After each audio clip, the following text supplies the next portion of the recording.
Sierra Leone is still clouded by giant invisible post-war injuries and inescapable trauma. Unnoticeable but worrying, the number of people with post-traumatic stress disorder has risen astronomically in the last 4 decades. The psychosocial consequences of the 11-year civil war from 1991 to 2002 have reigned and continue to reign an array of depression and mental conditions on many. Stephen D. Brand is a United States-based psychotherapist who is currently in Sierra Leone exploring the causes and effects of mental issues in the country and how they could be handled. Throughout Africa, there's a lot of trauma. And the explanation of trauma today is a bigger umbrella, which includes growing up in a yelling, screaming family.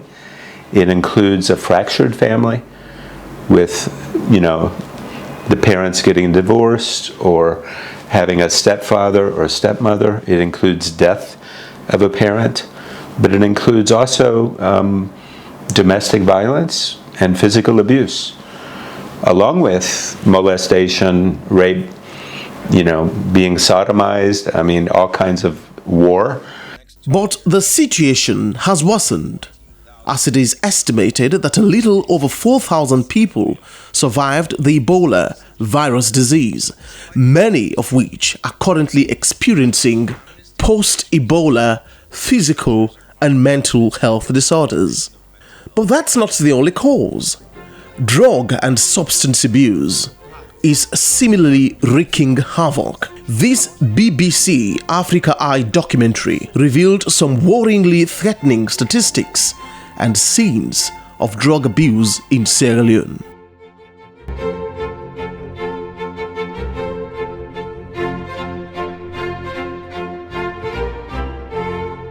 The red light has always been flickering on these guys, the mentally ill or retarded. The country's only mental health facility at Kisi is outstretched in resources and capacity. The number of mental cases keeps ballooning. It's an ever-continuing problem that appears not to be lessening. There's a lot of depression all around the world.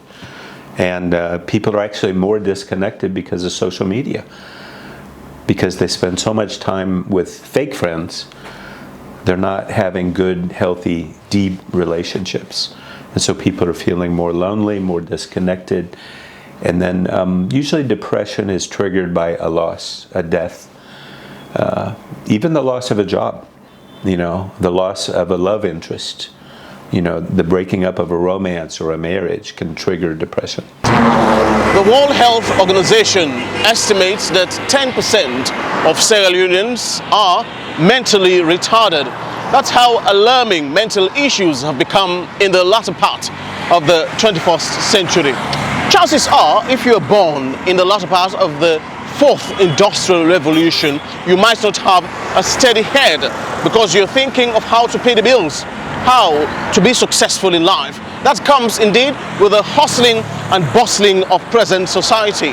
But amidst the sea of controversy and mental instability, how does one keep a steady mental balance? So people think if I hold on to my pain, I'll be okay. If I stuff it, it's actually the opposite. If I talk about it, that's why I exist as a therapist, a psychotherapist, a mental health therapist. Because when I talk about people's pain with them, it reduces the pain that they've internalized. But also a simple thing everyone can do is journaling. Just writing in a journal about the pain in your life.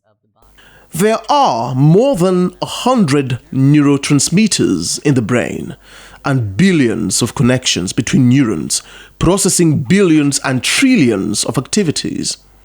But death knocks sooner when proper care is blatantly ignored.